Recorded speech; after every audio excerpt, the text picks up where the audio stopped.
Welcome to English classes by Gannu kids. आज हम सीखेंगे यूनिवर्सल रूल फॉर सेंटेंस। ये यूनिवर्सल रूल फॉर सेंटेंस क्या है? एक ऐसा रूल जो सभी सेंटेंस में लागू होता है, जो सभी सेंटेंस को बनाने में यूज़ होता है। एक ऐसा रूल जिसके बिना हम इंग्लिश का सेंटेंस इमेजिन करना बहुत मुश्किल है हमारे लिए। कुछ ही ऐसे सेंटेंस हैं जिनको हम बोल सकते हैं, लेकिन हमें प्रॉपर इंग्लिश लिखने के लिए, प्रॉपर इंग्लिश बोलने के लिए और समझने के लिए, जो उसमें लिखा हुआ है उसे समझने के लिए हमें यूनिवर्सल रूल के बारे में पता होना चाहिए। ये यूनिवर्सल रूल सभी के लिए एप्लीकेबल होता है, सभी सेंटेंसेस के लिए एप्लीकेबल होता है। और इस यूनिवर्सल रूल का फ़ायदा आपको छोटी क्लासेस से लेके बड़ी क्लास तक हमेशा मिलता रहेगा। अगर आप इसको अच्छे से सीखते हैं तो आपको बहुत ज़्यादा बेनिफिट होगा। और यूनिवर्सल रूल सीखने के बाद आपको लगेगा कि इंग्लिश बहुत ईजी हो गई है। इंग्लिश जो है, अब कुछ सेंटेंसेस आप समझ पा रहे हैं, कुछ सेंटेंसेस आप बोल पा रहे हैं और कुछ सेंटेंस आप लिख भी पाएंगे। रूल जानेंगे, इस रूल के बारे में जानेंगे तो आपको पता चलेगा कि ये कितना बेनिफिशियल है, कितना बेनिफिट है।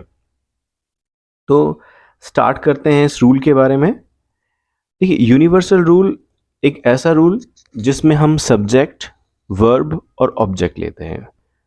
क्या बताया मैंने? सब्जेक्ट, वर्ब और ऑब्जेक्ट, ये तीन ऐसी चीज़ें होती हैं जिनके बिना हम इंग्लिश के बारे में नहीं सोच सकते, क्योंकि कुछ ना कुछ हमें जो काम कर रहा है वो हमारा सब्जेक्ट है, वर्ब है जो काम चल रहा है, और जिसके लिए हम काम कर रहे हैं वो हमारा ऑब्जेक्ट है।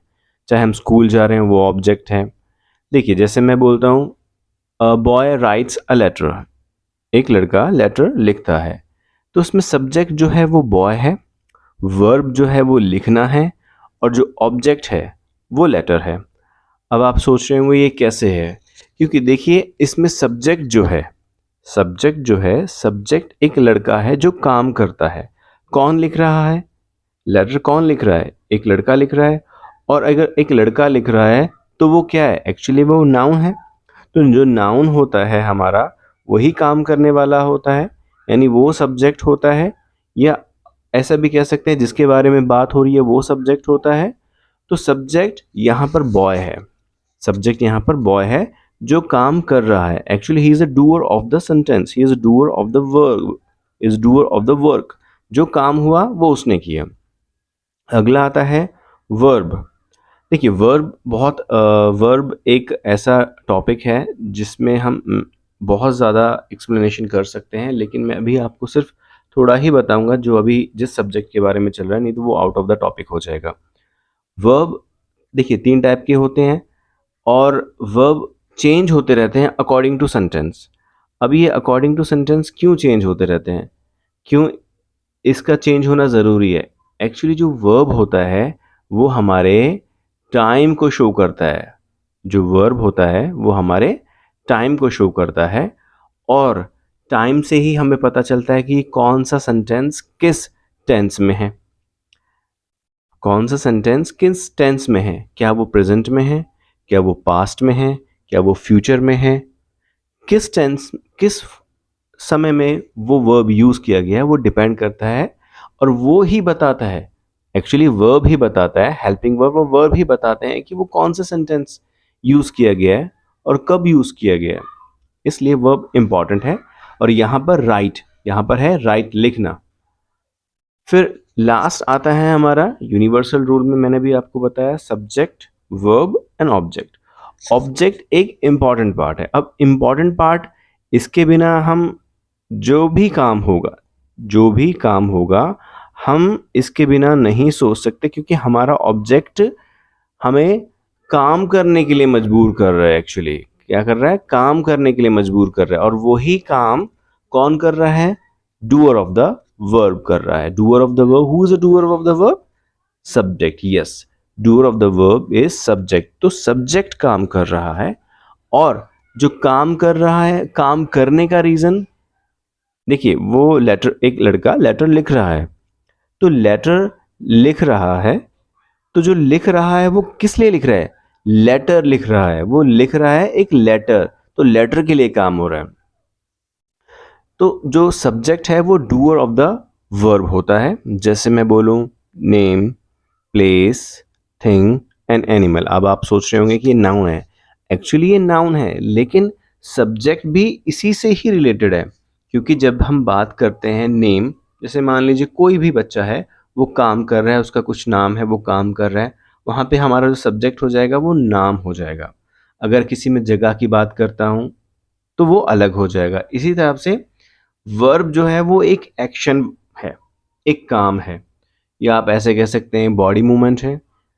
इवन बॉडी मूवमेंट आपका तब भी रहेगा जब आप सो रहे होंगे, जब आप सो रहे होंगे। तो ये आपको देखना है कि बॉडी मूवमेंट का मतलब ये नहीं कि सिर्फ आप हिल रहे हैं तभी बॉडी मूवमेंट है, आप कुछ भी नहीं कर रहे हैं तो भी, आप सो रहे हैं या सोच रहे हैं तो भी वो वर्ब ही रहेगा। फिर आता है हमारा थर्ड, ऑब्जेक्ट। जैसे मैंने अभी आपको बताया subject verb and last is object.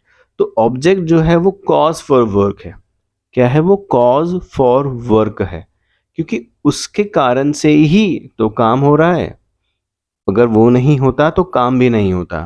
तो ऑब्जेक्ट जो है is a cause for work, reason for work, इसलिए ये तीनों ही ज़रूरी हैं। ओके, सब्जेक्ट्स के मैं आपको एग्जांपल्स देता हूँ। जैसे अभी मैंने आपको बताया नेम, प्लेस, थिंग, एनिमल, अभी आपको मैंने बताया था, उसी हिसाब से जैसे ये राम, राम एक नाम है, ठीक है, राम एक नाम है। तो नाम, Ram dances very well, Ram dances very well, यहाँ पे राम जो है वो सब्जेक्ट है, राम जो है सब्जेक्ट है, बिल्कुल ठीक है। अगले देखते हैं हम। अब मैं जगह का एग्जांपल लेता हूँ। मैंने आपको बताया था अमेरिका, जगह है एक America. America is a developed country. अब मैं किसके बारे में बात कर रहा हूँ? मैं अमेरिका के बारे में बात कर रहा हूँ ना। अगर मैं अमेरिका के बारे में बात कर रहा हूँ, मैं जिसके बारे में बात कर रहा हूँ, तो वो मेरा सब्जेक्ट हुआ। तो यहाँ पर प्लेस जो होगा वो सब्जेक्ट रहेगा। प्लेस क्या रहेगा? सब्जेक्ट रहेगा, जिसके बारे में हम बात कर रहे हैं। इस टाइम पे प्लेस के बारे में बात हुई है। थिंग, अगला आता है थिंग। कोई चीज़, कोई भी चीज़ हो सकती है, वो fan, copy, pen, cup, glass, वो कुछ भी हो सकता है। अगर मैं उसके बारे में बात कर रहा हूँ तो वो मेरा सब्जेक्ट है। मैंने एक एग्जांपल लिया है, fan is a thing, of course fan is moving fast. जो पंखा है वो बहुत तेज चल रहा है, तो यहाँ पर सब्जेक्ट फैन है, यहाँ पर सब्जेक्ट फैन है जो बहुत तेज चल रहा है, बिल्कुल ठीक है। अगला आता है हमारा एग्जाम्पल एनिमल का। सब्जेक्ट का ये भी एक पार्ट है, एनिमल। तो मैंने एनिमल के लिए टाइगर का चूज़ किया है, क्योंकि टाइगर से आपको याद रहेगा कि ये एक इम्पॉर्टेंट पार्ट है, ठीक है। तो tiger is the most powerful animal, tiger is the most powerful animal. अब यहाँ पे एनिमल की बात हो रही है, तो ये हमारा सब्जेक्ट हुआ। तो जैसे मैंने आपको बताया, सब्जेक्ट, ऑब्जेक्ट एंड वर्ब तीनों ही इम्पॉर्टेंट। अब मैंने जो एग्जाम्पल्स लिए थे वो मेरे असर्टिव के थे, यानी पॉजिटिव सेंटेंसेस के थे। अगर वो पॉजिटिव सेंटेंस है तो क्या नेगेटिव सेंटेंस होते हैं? यस, नेगेटिव नेगेटिव सेंटेंस भी होते हैं, और नेगेटिव सेंटेंस में भी सब्जेक्ट, वर्ब एंड ऑब्जेक्ट रहता है, सेम रहता है। तो इट मीन्स जो यूनिवर्सल रूल है वो ये इम्प्लाई करता है कि चाहे वो सब्जेक्ट है, वर्ब है, ऑब्जेक्ट है, चाहे वो नेगेटिव में हो, पॉजिटिव में हो, तो वो ज़रूरी है। उसके बिना यूनिवर्सल रूल पूरा नहीं हो सकता है। तो मैंने कुछ एग्जाम्पल लिए हैं नेगेटिव सेंटेंस के, स्पेशली सिर्फ ये बताने के लिए, ताकि आपको कंफ्यूजन ना हो। नेगेटिव और पॉजिटिव में दोनों ही सेंटेंस जो हैं वो यूनिवर्सल रूल के अकॉर्डिंग ही लगे हैं। ओके, एग्जाम्पल है, Rohan does not go to school. Rohan does not go to school, Rohan जो है वो स्कूल नहीं जाता है, रोहन स्कूल नहीं जाता है। अब यहाँ पर काम नहीं हो रहा है, एक्चुअली काम नहीं हो रहा है, एक्चुअली यहाँ पर काम नहीं हो रहा है, नॉट आया है, पर फिर भी यहाँ पर एक काम है। कौन जो काम नहीं हो रहा है? वो क्या नहीं, वो जाने का काम नहीं हो रहा है। कौन नहीं कर रहा? रोहन नहीं कर रहा है, बिल्कुल ठीक है। आगे देखते हैं हम क्या है हमारे लिए। फिर अगला मैंने थिंक का लिया है, नेगेटिव सेंटेंस मैंने थिंक का लिया है। ये है कंप्यूटर, सब्जेक्ट इज कंप्यूटर, और सेंटेंस जो नेगेटिव है, computer does not work without electricity. मैंने ऐसे लिखा है जो कंप्यूटर है वो बिना बिजली के काम नहीं करता है। तो यहाँ पे सब्जेक्ट थिंग है, सब्जेक्ट क्या है? थिंग, यानी कंप्यूटर। और नेगेटिव सेंटेंस में भी ये यूज हुआ है। तो आपको ये ध्यान में रखना है, नेगेटिव हो या पॉजिटिव हो, यूनिवर्सल रूल दोनों के लिए ही एप्लीकेबल है।